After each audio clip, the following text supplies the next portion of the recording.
Welcome, everyone. I was just so sort of enthused and to be invited to do this. I was also just put into a meditative trance by Yasmina's very slow diction. I talk fast and get excited when I do these things, and this is a topic that I am fascinated by. Over the last 2 years, I have spent a lot of my time looking at mobile performance, and over the next hour, I'm excited to share some of the lessons. I'm by no means the world's expert in all of these areas. I think of myself as a generalist, and I hope to bring a number of my conclusions and some of the science that we've done and we've seen to bear here. As Yasmina said, questions and chat are great. I will see the questions and we'll have a chance to interact. I'm going to take some time to go over the agenda. And there are a number of things that I want to talk about today, and you'll see that the list is quite long. So I will be going quite quickly. I've tried to create slides that have links and other information so that you can look at some of the tools that I use and we use on a regular basis. I'm not going to go into every tool and every nuance of every tool, but I'm going to talk about some of the high-level issues about why we care and why mobile is important, talk about what one can do to accelerate sites for mobile devices, and get into issues around best practices, and talk a bit about what I see in terms of the future. I am a very lucky father of 2.5 children. A half is a pregnant wife due in December, and my eldest is 6 years old, and he sits and asks me why. For any of you who have children, you will know this. Why does it work that way? And then you'll answer, and he'll say, why does it work that way? And that's how I have felt about mobile over the last really year and a half. Why does it work that way? How does it work? Trying to understand the basics. So let's jump into it. I want to start by situating this in terms of sort of overall market, and I want to talk through the evolution of smartphones, because in order for mobile to be important, and again, this crowd gets it, but in order for it to be important, and what we need to communicate to people is that smartphones, which are the basis upon which we can monetize very much monetize a mobile interaction or have a rich interaction, have to penetrate into the market. And I just want you to see this incredible evolution over the last 4 years. So you'll see on the bottom here the years going by, and you'll see us fill up these squares where we see how many smartphones are shipped as a percentage of total phones on the market. So take a look at this. Here's our baseline, starting in 2008, and we can see incredible growth.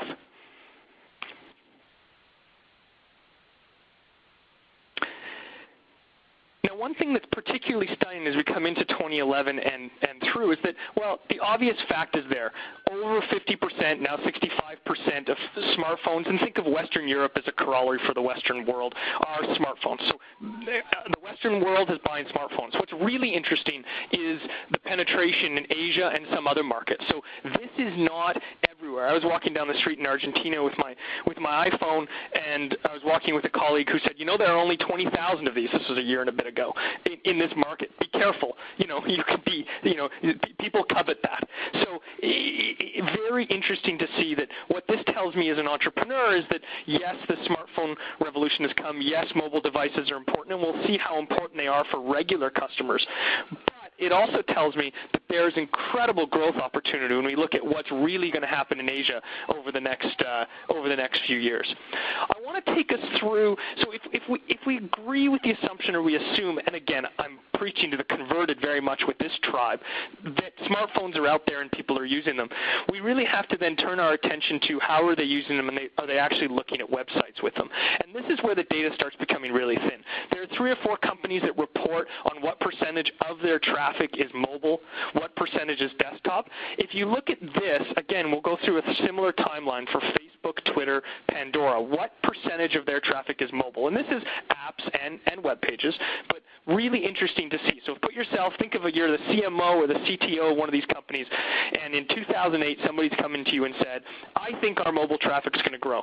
This is actually what happened. Let's take a look.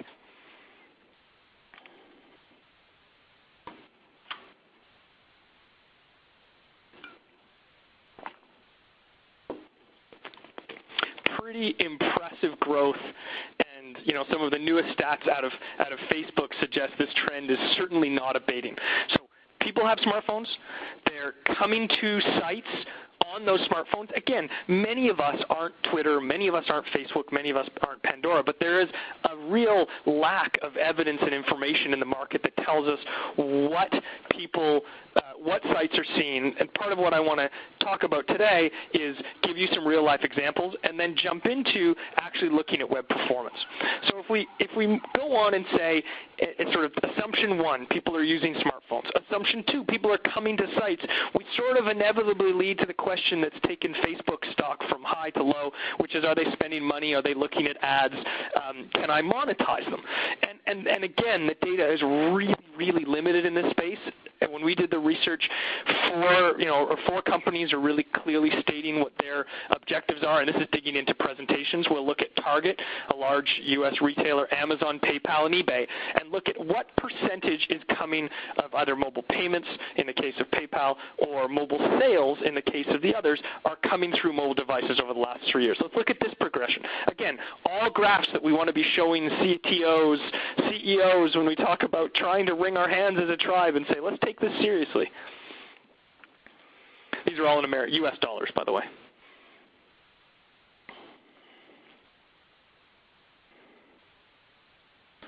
So again, that trend, that hockey stick-like trend of lots of phones, lots of people using them, and some money. Again, I put this in context, although 2, 3, 4 billion probably seems like a lot of money to us when you compare that to the overall revenue of someone like Amazon. It's not it's probably the fastest growing, but certainly not the most dominant share. So let's keep going, because one of the questions that I always think about, and again, I want to bring this home, is I don't run a Facebook. Many of the CTOs and CIOs I talk to don't run Facebooks. They run normal companies.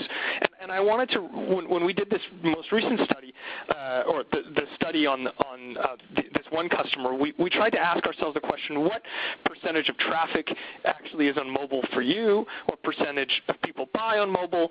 And as important, what's the impact of performance? So the first step of this case study, I'm just going to take you through a short case study here, is we looked at a $3 billion revenue company. They're a large U.S. retailer. They do some work in Europe, but it's mostly U.S. based. They have stores, and they also have an online site. And so what I want to do is just give you a bit of a flavor, a picture for this, and then walk you through how many people used mobile over the period of the years we're looking at here, and then more importantly, what's the impact of speed on this company's mobile performance, and then walk through another case study where we speed up a site. So let's take a look at this. So here's an example late in 2009 where we sort of capture a moment in time. This particular company has 1% of their traffic coming on mobile devices. You can see the page views down here at the bottom, the relative page views, and you can see the platforms which encompass those page views. So we're in the end of 2009. The iPhone is dominant. The iPad doesn't really exist. It doesn't exist. BlackBerry still is a bit of a notch. Let's take a look at did mobile traffic improve? Did it grow? What does this look like? Let's take a look. There's some really interesting trends that you can see here. So the Android phones are starting to penetrate around now. The first iPad comes out. As we get into the middle of the year, we actually see Android and the iPhone growing, but we start seeing people getting iPads. And as we hit the end of 2010, we start seeing those iPads, users be taught how to use them by their children, and the iPad starts to really take off in terms of penetration. And as we move through 2011, the iPhone and the Android are in a dogfight. We'll come back to that dogfight in a second. The iPad starts becoming a very important, very dominant tool. I'm started at 1, I'm at 6, I'm at 7, I'm at almost 8% of the traffic halfway through 2011, or a little bit more than halfway through 2011. And if you look at this particular customer now, and I just talked to the CTO to get stats in preparation for this, they're at 14% of their total page views coming from mobile devices. Again, 14% is still 14%, but that is very, very fast growth, which really speaks to the trends we saw earlier. We have iPhones, Androids, iPads, tablets. We are are using them to browse, we're using them to shop. This is important. And part of the work that we wanted to do with this particular customer was to analyze what would happen to the customer if we changed performance. So we did a little experimentation. Some of the greatest experiments, in my opinion, that have come out at Velocity over the last 3 or 4 years have all involved what happens if I slow your site down, what happens if I speed it up, trying to get to the core value proposition that we have in this market, which is that speed equals revenue, speed equals productivity, velocity matters.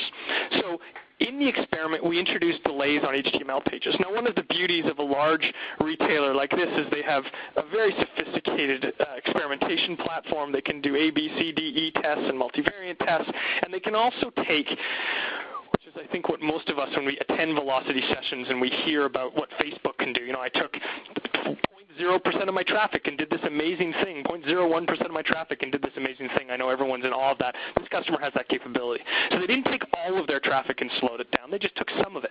And what was really interesting was the rationale of the CTO. And the rationale of the CTO to do an experiment like this was, I'm being asked all of the time to improve mobile performance. And one, I don't know if it matters, and I don't know how much money I should put into it because I don't know how much it matters. So although it sounds crazy that you'd slow down your own site, if you're being faced with multi-million-dollar investments to redo a mobile app, to put up a mobile site, to change even your inventory system so that it might be more responsive in order to deal with mobile, these decisions matter, and you have to understand if it's valuable. So I really applaud this organization. Again, they slowed the site down by 200 milliseconds, 500 milliseconds, and 1 second in different experiments, and then they looked at their key metrics: bounce rate, conversion rate, cart size, and page views. I'll just let you take a quick look at this. Again, this is only mobile. And again, what's striking about this is there's some linearity.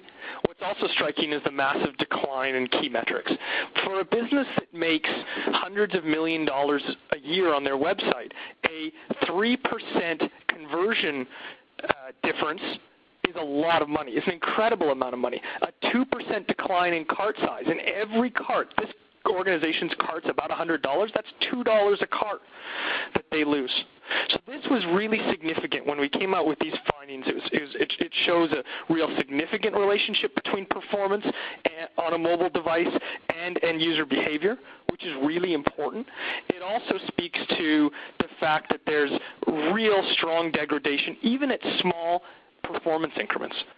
And I think that was the key here. We're not talking about 5 seconds or 10-second delays. We're talking about 200 millisecond, 500 millisecond, and 1 second delays. So that sets the stage for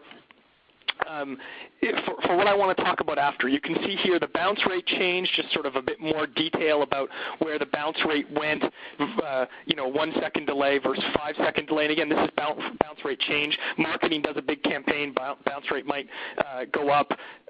You have a better targeted campaign, it might go down. So what's interesting is to see these go together. And then lastly, a question that we asked ourselves was, what's the impact on returning visitors? Because that was a really important question. Is there an effect? So as I said, the study ran 12 weeks. At the end of 12 weeks, everyone went back to being fast. And we saw that even the people who weren't affected by the study kept returning, and those who were had a lower return rate. So not only did it affect that exact transaction, it also affected future transactions. So and again, there's a lot more data here, and in the hour that we have, I'm not able to get into it all, but I wanted to give you a picture for the flavoring of mobile matters, speed in mobile matters, and the question that you need to ask yourself is, how much does it matter for you? And this company has, and I applaud them for it, and I encourage everyone who can to try to embark on a similar understanding of their own business. There are more details that you can see on my blog, and at Velocity we presented some of these findings as well. So I want to talk about one of the hardest issues that faces us, which is measurement. I want to talk about some of the tools that are out there. Let me start with the high level. Measuring on mobile devices is very, very difficult.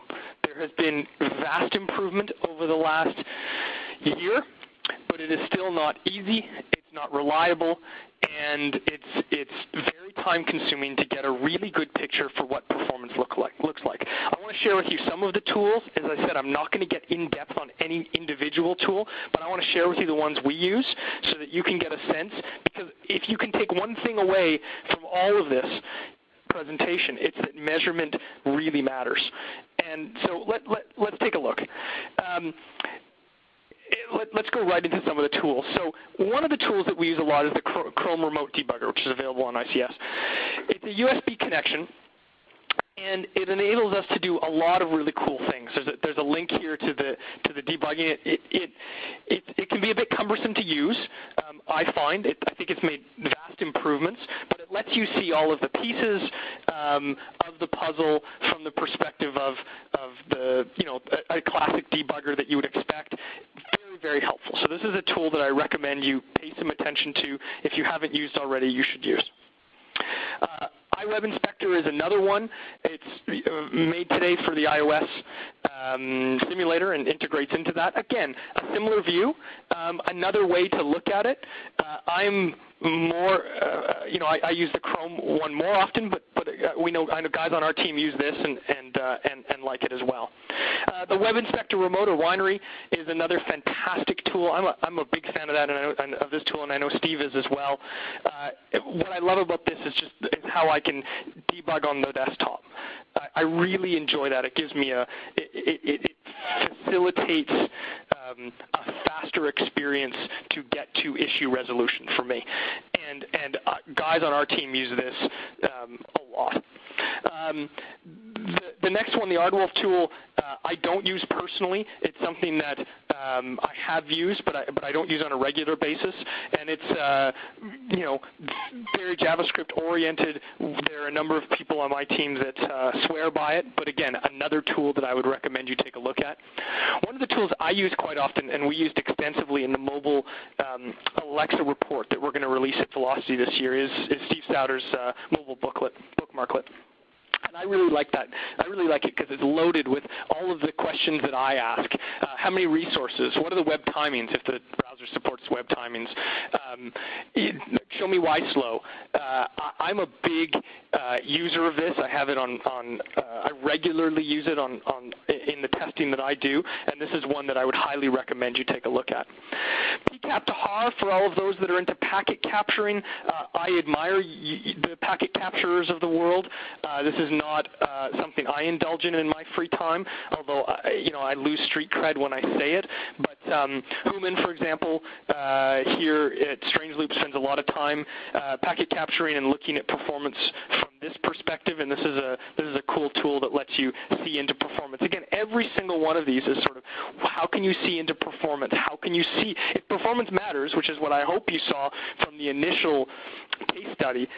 The idea here is to start giving you some tools to start looking at this. Let's come to the tool that I spend my time preaching and talking about, and many in the industry do, which is real end user monitoring. We use RUM extensively in our business. It's becoming easier to use, and there are more tool sets, Google Analytics, for example, and other tool sets that actually allow you to very easily get up to speed, get RUM installed, and collect and analyze the data for you. This, for me, has always been the truth serum in terms of what's really happening. This is the tool that we use for our studies. For the mobile study, we use a RUM-based solution. One of the drawbacks with RUM, and I wouldn't call it a drawback as much as it's one of the communication challenges, is that you do need a lot of data to draw conclusions, and this is really difficult. I was at a session at Velocity this year in California where I was speaking on measurement, and what I find, because I get a chance to talk to CEOs and CTOs all the time and CIOs, is that to come and show a 95th percentile, you're pushing the edge of some of these people's mathematical capability. When you're talking about outliers, you might be pushing the edge of their knowledge of statistics. When you show them a result and say, I don't think it's statistically significant, you've lost many of the senior audience that I talk to.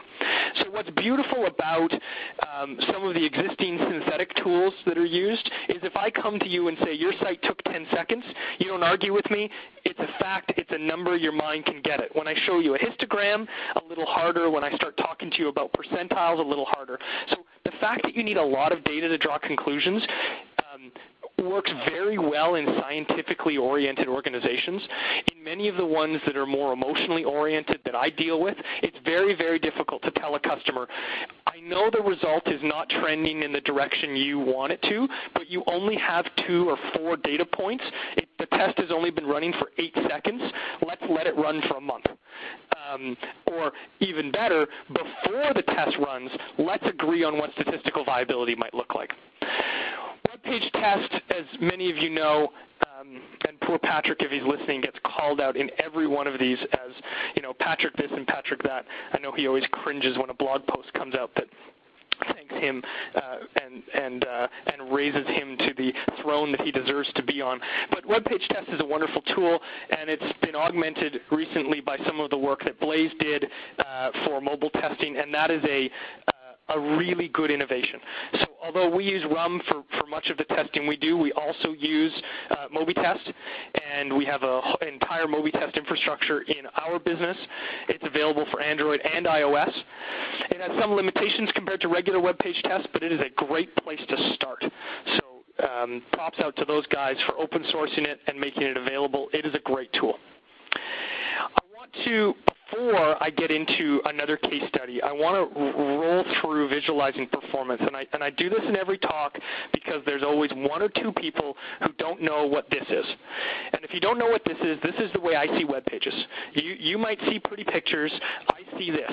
I see a waterfall. And a waterfall is the perspective of the end user. The first call is normally the HTML. Could be a redirect, could be something else. And then subsequent to that, I see all of the requests that come through. The colors have meaning. It's hard to see the colors here, but this also breaks out the DNS time, the TCP connection time, the time to first byte, the download time, so we can sort of isolate where that problem is. These will all be important markers when I take you through an example of how to speed a site up on a mobile device. And there are 2 key elements in this. There's the back-end time, which is the time that it takes the server to generate the page itself, and then there's the front-end time. Everything after the HTML arrives, which as you see in this example is the vast majority, which is what we see everywhere. And particularly on mobile, we did a study recently where we saw that about 90+% of the time was actually taken on the front end, whereas traditionally the golden rule has been 80-20 that Steve coined and certainly still applies. And our goal, you'll see 2 lines here. They're relatively difficult to see, a green line and a blue line, is to move start render, which is where the page starts to show you something visual, and the onload event to the left. That's how we make pages faster. That's how we improve bounce rate. That's how we get more conversions. That's why people put more in their basket. Now for a little theory. And the theory is, and this is a bit of an eyesore, so I'm going to walk you through it. One of the questions I get asked all of the time, okay, I get waterfalls, I understand that people are using it, is a real misunderstanding about how a cell phone actually works on a mobile connection.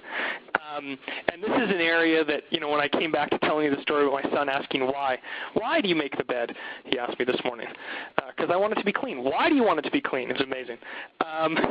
Sometimes you actually don't have good answers to that. I ask why a lot when it comes to mobile. And I want to walk through. I'm going to spend more time in London talking about this and trying to draw out the story, because this is an area that in the web performance community we've traditionally treated as a black box. I don't think it should be. There's a lot of opportunity to understand this, and in understanding this, understand why certain techniques will or won't help. But there are 4 major areas of a connection. So my telephone is out here.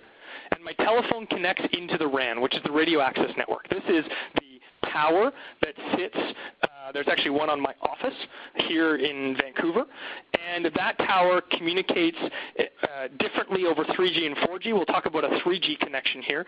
Connects through the core network of the carrier, which is the serving gateway and the GGSN, over a tunneled radio link control layer. So basically from the phone over here into the serving gateway is quite a is not IP. This is not how we think of IP today. IP IP starts at the end of the GGSN. Now, you actually have IP from the serving gateway to the GGSN, but it's tunneled. But today, think of IP starting at the PDN.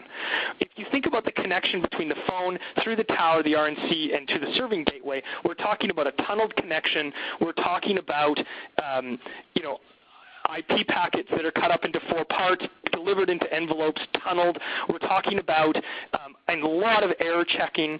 We're talking about a slow process. So if you actually look at the performance, if it takes me 100 milliseconds to get down here to this server, in many cases, through the RNC is about 50 of it. And we're going to talk more, as I say, in London about where these times are, but a huge chunk of it is in the radio access network. And that's going to be important when we look at performance, when we look at things like a CDN. How does a CDN help? Where doesn't it? Latency is significant on a mobile device, particularly over 3G. And when that latency is high, it's not because of anything outside the radio access network. Now, the core network and the PDN does introduce some latency, but not a lot. This is now in the modern world in most countries a fixed line fast connection. There is some switching and control protocol that works in here. So when your phone connects to a tower, what happens is you have a relationship that occurs. Your radio on your phone and the tower are negotiating in a similar way that TCP works, but very, very different, because it's negotiating for time slots and making a determination about signal quality. Now, signal quality is not signal strength. This is not about how many bars you have on the phone. This is about what your send and receiving signals like, what your noise flow is like, what your interference from other things, the weather, the RF signal distortion, overhead to data rates. This is a very complicated, how busy that tower is. This is a very complicated process that takes place between your phone and the tower to allocate you slots, essentially channels and times to communicate. So if you think of this from a TCP perspective, or you think about it more from a connection perspective, we've talked a lot in web performance about sharding domains. It's good to have, or it was on older browsers, good to have more than 2 domains because you can parallelize. Well, you don't have that choice. The type of radio you have in your phone and the connection that's actually, and the tower's capabilities and busyness, along with all the other factors, are determining how many channels you have. If you don't have a lot of active channels, a traditional base station will have 8 to 10. If you only get 2 of them, you're going to be slow. If you only get 1, you're going to be really slow. So how many connections you have makes a big difference. And then data is going through marshaling, through the network, through the core, the PDN, and the Internet. So we'll come back to this diagram in terms of why is there delay, why, what happens in the delay, and what we can do from a performance perspective to improve it. One thing I didn't say that I should is that once you have a PDP session, which is your session between the phone and the GGSN active, the next connections are much faster. One of the things that you'll see is a very slow power-up cycle. So if you have not used your phone for 5 minutes and it's powered down itself and it's radio, that first connection of establishing that, powering your radio to full, actually takes a long time, sometimes 2 seconds. So again, a factor that we can take into consideration from performance. The take-home message here, and I don't want to get too geeky, but this is an area I'm really interested in, is the slowness about that we see on 3G networks is related to your phone connecting to the tower, and there's not much that we can do about it from a web performance perspective, and we'll talk about that in a second. Let's keep going. I could stay on that for a long time. So what I want to do now is I want to take a site. Now that we've seen that performance matters, now that we've seen, at least at a very high level, what happens on a radio link network, let's take a look at accelerating a website. So what we did is we actually did testing from Vancouver on a Nexus S Android with WebPagetest. We tested on a 3G network, and we have the traffic flowing through our service. Think of it as, we used our service because it was easier. But this isn't a flog for what we do. This is more, if I were to apply best practices, does it matter on mobile?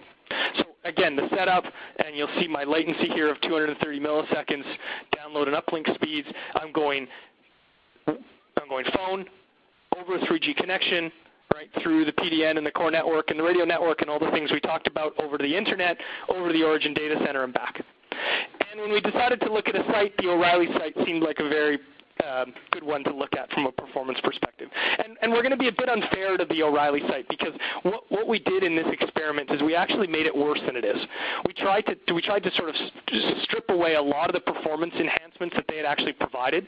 This is not actually how O'Reilly.com loads on an Android phone. We have made it slower. And we've made it slower by, as I say, stripping this back to basic website without caching, without compression, with nothing.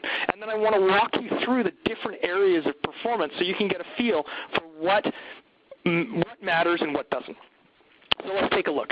When this site is at its worst, when it's not doing compression, when it's not doing keep alive, when it has no mobile optimization, when it's as bloated and as fat and as ugly as it could be, which is not how it is in reality, the site takes about 7.7 seconds to start loading, 20 seconds to complete, 93 requests and almost a meg of data on 3G on the phone. There are a lot of problems with this site, and we're going to go through and start hacking away one at a time to take those problems away. That's the point of the exercise here. Let's take a look. Let's baseline it. This is what a 20-second site looks like on that Android device.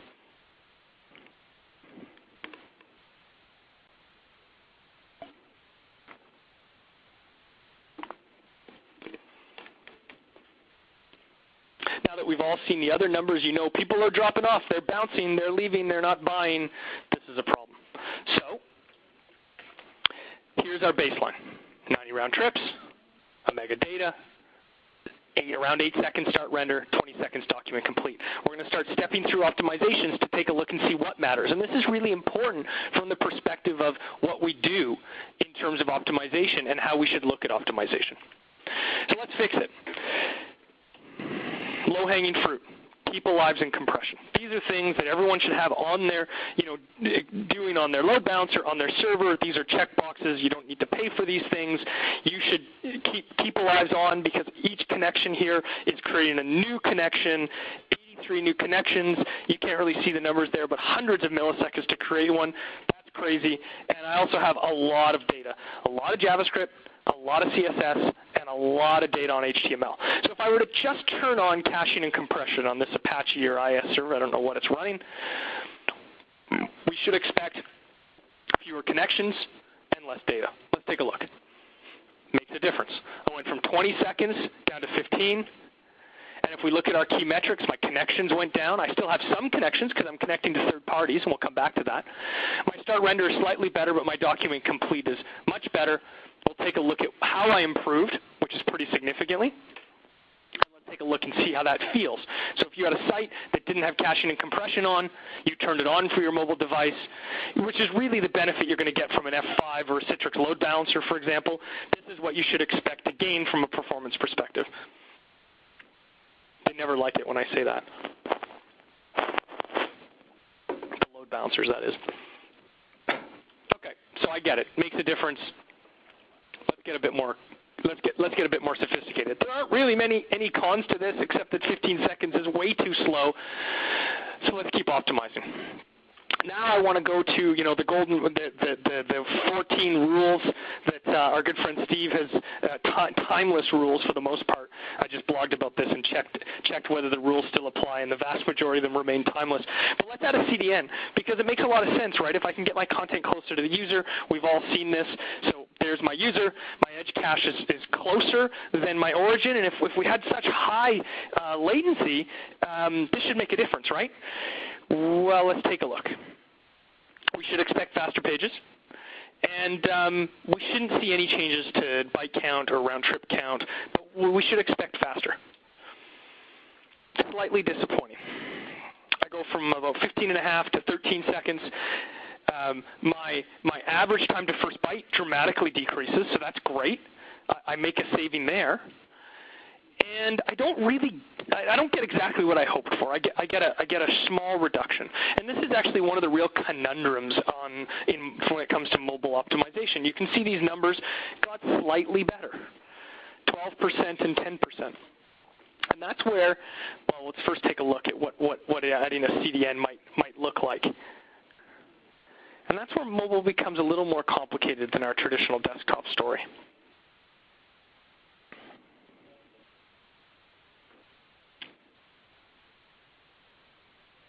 Pretty painful. Let's move on. We already know how the last picture ends. There aren't a lot of cons, but why didn't it go faster? Physics would tell us that if we got closer, it should be way faster. Why isn't it faster? And that's where this picture comes back. Remember that, not this picture, this picture. Remember that the RAN, the core, and the PDN are all owned by the carrier. We talked earlier about how almost all the added latency is here in the RAN. This is the holy grail for CDNs. They want to get their stuff as close to the edge as possible, which would mean right at the tower. But there are no CDNs at the tower. In fact, there are no CDNs in the core, and there are very few CDNs in the PDN.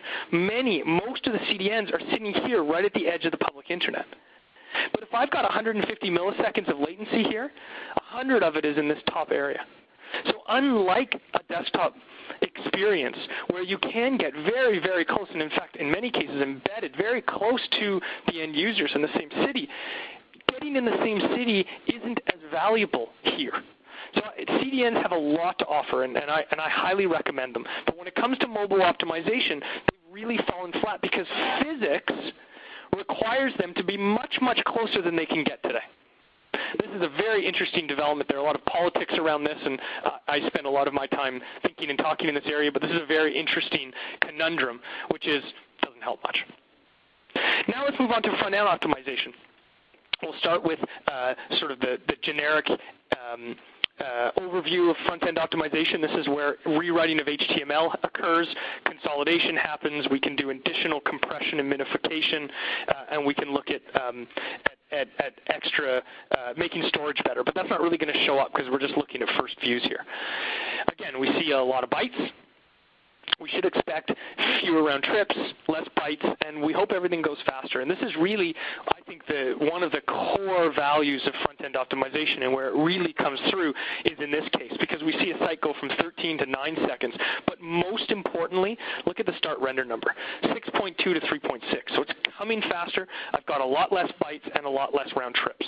And if we look at our metrics, dramatic decreases here. That's the sort of pitch that I want. That's a curve I want to see on the graph. Let's take a look.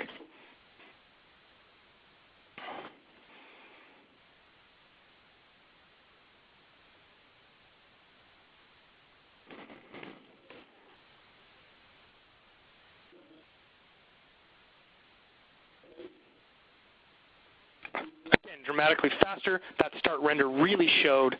Looks great. I'm not going to take you through the rest of it. There are a few cons on this one, which is it's not easy to do front-end optimization. There's a lot of automation that happens, and sites, these techniques have to survive site changes. It has to be regression-proof. You can't statically or brutally configure front-end optimization. Now, front-end optimization doesn't start with the basic techniques that I talked about. It actually can add more. So let's add another step here, which is, additional, more sophisticated front-end optimization. Let's talk about deferral. There are a number of requests here, third-party requests, look at them all, that are slowing down the page. You can't move all third-party requests, but in this case there are a number that can be moved, deferred, pushed to the bottom, and therefore speed could improve. That's a process that requires much more advanced front-end optimization techniques. When I do that work, when I push things after the onload event, I obviously push things after, so onload has moved from here over to here, and things are much, much faster. And you see a much better start render number and a much faster document complete number. Again, less round trips because I'm moving some to after the onload event. Some of the 30-odd were now moved over here to fully loaded, stuff that can load after. My byte count has gone down because I'm loading stuff after here in the fully loaded category. And most important, I'm starting to get page load times and start render times that are at least decent. I'm getting down to 2-3 second start render times and load times below 6, which, if we look at our most recent Alexa study, is better than what we're seeing on the desktop computer. So let's take a look at what that looks like. Again, start render, boom, it's in. That captures your users. Boom, it's complete. They start using the site, they start buying. CDN, I'm still not there yet. There I go. system on its own doesn't have a hope of keeping visitors. So, again, some cons here, a lot of pros, but some of the cons, this isn't easy to do. You have to know what you're doing, move third-party scripts with caution, and know what third-party scripts. You need some expertise on this one. So quick summary, we definitely made a dramatic improvement. You can see what helps and what doesn't help. And as we're thinking about page speed in the mobile context, what helps and what doesn't help is really, really important. I can reduce round trips by 89%. I can make the document 73% faster. We have to know where to invest our money and how to do it. I don't have a lot of time to go through mobile caching. I want to sort of sum up in the next 5 minutes so we can get to questions. But mobile caching is important, and what you saw here is just a first view. You don't see a user coming back and seeing the same page again, seeing other things. Caching is really good, and I haven't spent enough time walking through caching, first view page, bad caching, not great caching, great caching. This is the best waterfall. The best technique we can invent in performance automation is, and mobile especially, because we saw that RAN connection, is to not send stuff. So caching is really, really important, very hard to do. I have some resources here in the PowerPoint that you can take a look at in terms of good reading for mobile caching, how big caches are, and some notes about how big they are. You're surprisingly small, depending on the device, getting better, and some findings around, again, size as well as comparison to desktop. So this is sort of background material for you. Steve Souders has started to do a real kick around caching lately, which I applaud wholeheartedly, and keep tuned to his blog posts because he's been writing some great ones over the last few weeks about his experimentation around caching and the use of things like local storage. If you are interested in the caching section, there's a whole session that we do on local storage, leveraging local storage, how to best leverage it. So there's a lot more there that can be said. I want to get to evolution and trends. And one of the evolutions that we're seeing is we're seeing a move to LTE. And I explained the 3G network and the incredible latency in the radio network. As you can see from this screen grab, we go from 159 milliseconds to 36 on the same phone at the same time from the same location. LTE has better, much faster speeds, and better latency. Now, as we saw from some of those tests, getting better latency is important. It's not the be-all and end-all of performance, but it is important. LTE is going to be an evolution that we see, especially with the new iPhone coming out and now supports it. We're going to see more LTE, and sites will get slightly faster. One of the findings that we're hoping to speak to in London is LTE versus 3G, and that's there's some interesting stats that are going to come out. One thing that also is clear is the stats on the phone matter, and it's not the stats you think about all the time. It's not about its weight. It's not about its screen. It's not about its browser. A lot of things matter in the radio, and this is one of the areas. Here you'll see the GPRS and the Edge. What class of radio, which determines how many channels it has. Think of this as domain sharding, how many domains I can click to. It's not the same, but think of it as the same way for all you web guys. And if I can hook onto more channels, I can have a faster experience. So the iPhone has traditionally lagged the Android in terms of radio quality and capacity. It's very hard to get stats on this, but that's also very interesting. You can't compare, if you look at an iPhone versus an Android and you just compare CPU, screen size, and memory, you're missing a very important element, which is the class of radio that is in that phone. We're seeing slow and steady growth on the browser side. We have seen some steps forward and steps back with iOS 6. We've seen a few steps back in terms of web performance. But overall, the community is pretty vocal and is definitely making us see a pretty steady and slow growth on browser progression. Again, something we can't control, but something that I'm happy to see is getting better. And in fact, in many cases, what we've seen is a diminishing marginal rates of return. On a recent report that we put out on desktop performance, all of the major browsers are about the same. Surprising that IE10 came in as the fastest browser, but nonetheless, they're all pretty darn close. The browser you pick does not make a huge difference anymore. A few techniques that I would speak to that were used in the mobile side, but I just wanted to pull out for the web developers. Responsive images is a really important element of innovation that one should be thinking about. You don't want to ship the desktop image to the iPad and the iPad image to the iPhone. There are ways to do this well, and there are a number of resources that I would recommend to look into that. One of the other findings, and I'll share this with you, that's one of my pet peeves, is my inability to get to the full site. I'm an iPhone user, and I pull my hair out when I try to find the full site link because I don't like many of the pieces of functionality I see on mobile sites. It's not that mobile sites are bad. It's just that I really like the full site link because I like full functionality. So one of the lessons that we've seen is make full sites available. If I actually go back to that customer that we slowed down, we actually see for every 100 visitors, 35 of them clicked on the go to full site view. And that's a huge cohort. That's me. I'm the guy who comes in on my mobile phone and wants to click on the full site. The full site also matters because if you see where money was spent in this particular customer's case, the example we talked about where they went from 1% acceleration to 7, in September 2011, $7 was spent on mobile devices, and $5.50 of it was on the full site. So these 35 people accounted for a big portion of the actual money they made. So that's another thing to take into consideration. One of the things that I speak a lot to, and again, just running out of time here in terms of overall time, is enhancing with JavaScript. So JavaScript is a very powerful tool. It can be leveraged very effectively on a mobile phone. One wants to enhance with JavaScript, but not make that a dependent factor. Gone are the days of browsers that don't support JavaScript for the most part, at least the ones that most people care about in the Western world, but we don't want to have JavaScript blocking everything.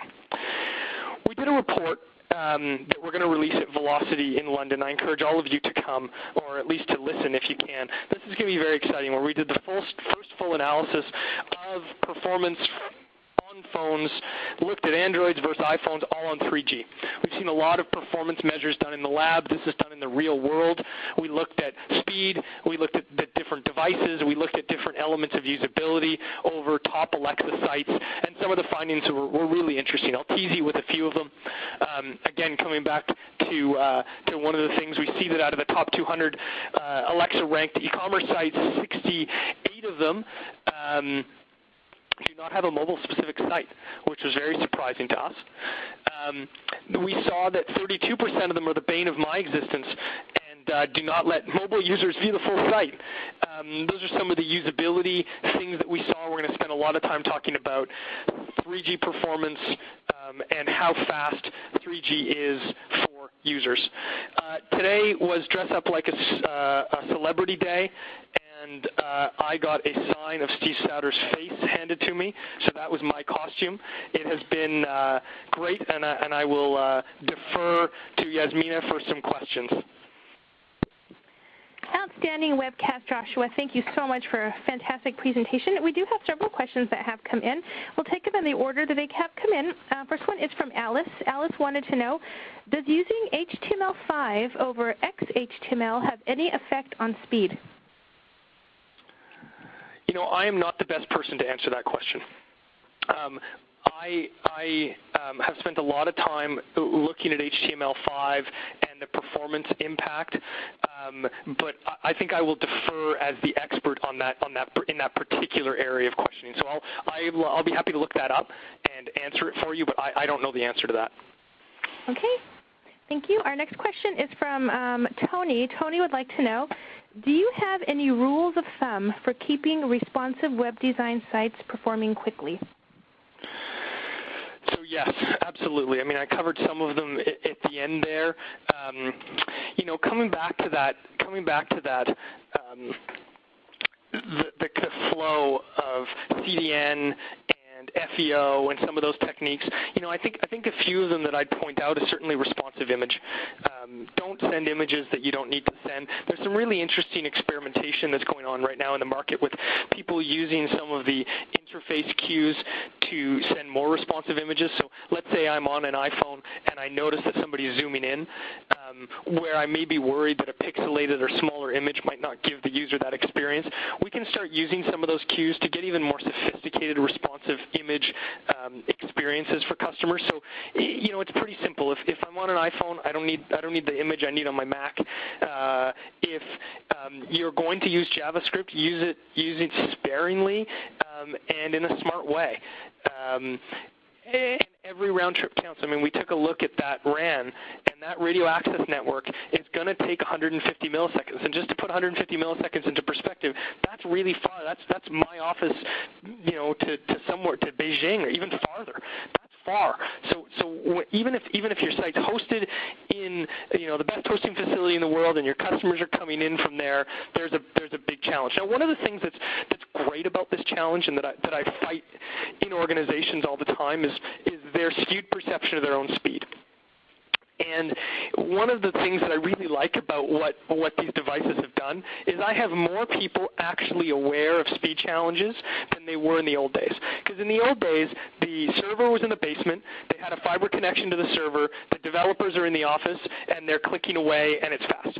Now, we still have a bit of that problem because a lot of people view their sites on Wi-Fi, but I'm definitely seeing a trend where people are viewing more sites on 3G, or they're being forced to, and then you actually get the experience of your customer. Even if you're in the same city, even if you're close to the server room, because the latency's in the RAN, you're to the tower, you're getting the slow experience. So sort of come back to Tony's question, yes, there are a number of rules of thumb, and if anyone wants more details on any of them, because I glossed over them, but I wanted to create a bit of a generalist view so you can see all of them. If anyone wants to dip into any of them individually at any point, feel free to reach out. Good question. Great. Next question here is from Dom May. He asks, what part can machine learning and or analytics play to pipeline deeper level web pages, which may lead to performance gain? Very good question, and this is something I spend a lot of my time thinking. We have some very smart people thinking about this. So to paraphrase that question, Dom, if a typical flow through a website, and this this applies to all sites, but think about a simple car shopping site. It's pretty clear that if you click on Vans on Toyota, that you're going to want to see one of the new Odysseys. Or Honda, I should say. I am buying a minivan. I've succumbed to that in my life. I am a minivan type guy now with my 3 children, and I'm buying a minivan. So when I go to the Odyssey site, when I go to the Honda site, and I click van, they don't have a lot of vans. There's a good chance I'm going to the Odyssey homepage. Machines, when they see that pattern over and over again, and we have computers that see very complicated patterns, that's a simple one to see. Go to Google Analytics and look at your pipeline. You can see these patterns. They should know I'm going there, and they should pipeline or preload or prefetch or whatever term you'd like to use the page and the objects if they can.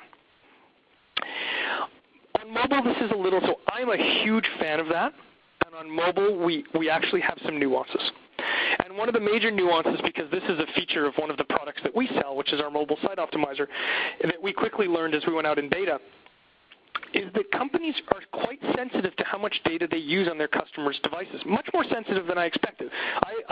Most of my customers I expected before we got into this market, say 2 years ago, would have said that's the user's problem. But I am seeing more and more pushback against. My customers are now on capped plans. I don't want to be the guys that kill their plans. I don't think Facebook has taken that seriously yet, and I love Facebook, don't get me wrong, but, and I love the guys there, they're some of the smartest, but man, do they ever use a lot of data. I'm seeing sites be more conscious of that. So one of the challenges when we use machine learning and pipelining or prefetching or getting, pipelining is probably not the right word because it has a different context, but when I use machine learning to predict, I might send you stuff you didn't request and therefore increase the quantity of data that you have. So we have found ways in our product to determine whether we think a user's on Wi-Fi or 3G or LTE, and therefore make determinations about what we send and what we don't, and how we determine our predictive capabilities. But prediction is really important in all areas, but particularly on the mobile device because of that latency, particularly on 3G connections. So very good question, something I'm don't necessarily have the answer to, but I'm really interested in. Thank you. We'll just let folks know real quick. Folks, we are at Q&A. If you do have a question for Joshua and what he has been talking to you about and showing you, please open your group chat widget if you haven't already done that. Type your question in, send it in so he can answer that while we still have him with us. Looks like we have just a couple more questions here. A question from Tony. Tony asks, what kind of gains might we see with these same optimizations with the current non-de-optimized O'Reilly.com? I'm an O'Reilly web producer, so you won't hurt my feelings. You know, Tony, I haven't looked at the O'Reilly.com site recently. My sense from the mobile site for a couple of months, when we did this initial study, you guys were somewhere in the middle. So you certainly would see some gain, but nothing close to the gain that we showed here. You guys have compression and caching. You don't have a CDN, or you didn't at the time we looked, and your mobile optimizations were not as sophisticated as were being applied here.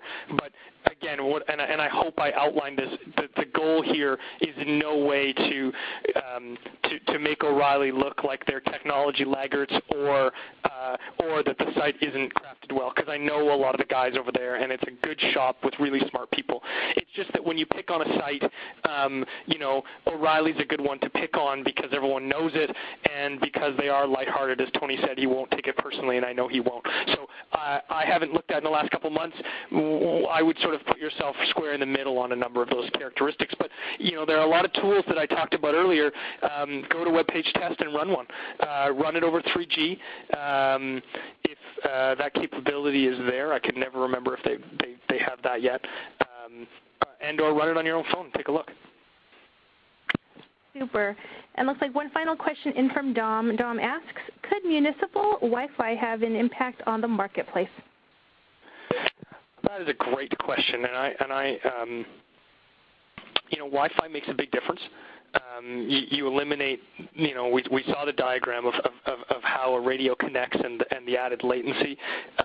Wi-Fi takes us much closer to, at least good Wi-Fi takes us much closer to a Wi-Fi experience that you would experience in your office or your home, and we know that's faster.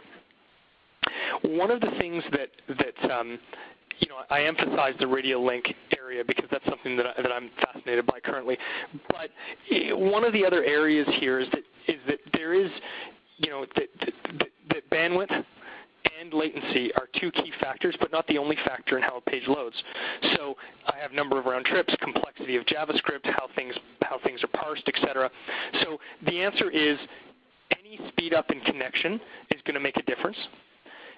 There are going to be diminishing marginal rates of return. Actually, one of the studies that I'm fascinated to do is to really ramp up and down connection. We actually found a device that will help us do that, so we can take a look at how those two variables interact over a 3G connection. So the answer is, Dom, absolutely it will make a difference, and I really encourage it. But there are going to be diminishing marginal rates of return, and because I've got a device that parses JavaScript 10 times slower than a desktop browser, because I have limited screen resolution, because I have a lot of round trips on just a desktop site, let alone a mobile site, those will be muted, but it will make a difference. Any speed up in performance on the network side will make a difference. And you know, I encourage you to take a look at our presentation of Velocity, where we do talk about, we'll attempt to talk about some of the LTE versus 3G questions, so that you can see that in numbers, because there are not a lot of numbers today that compare, you know, an iPhone on LTE and an iPhone on 3G, and we're hoping to get some of those out. Thanks, Yasmina. Thank you so much, Joshua, for, again, an outstanding webcast today, for sharing all your knowledge and expertise with us. Folks that attended, we thank you for attending and hope you benefited. And for today's event, we do have several folks from Europe attending, so we're happy about that. We hope you all are going to be able to make it to our Velocity Europe conference that's going to be in London, England next week, October 2nd through the 4th. Joshua is speaking at that event, so please make sure to attend his session. I'm sure he'd love to shake your hand and say hello, and you can chat further about what he's talked to you today about. Again, we thank you, Joshua. Thank you, everyone. This will conclude today's webcast. Goodbye, everybody.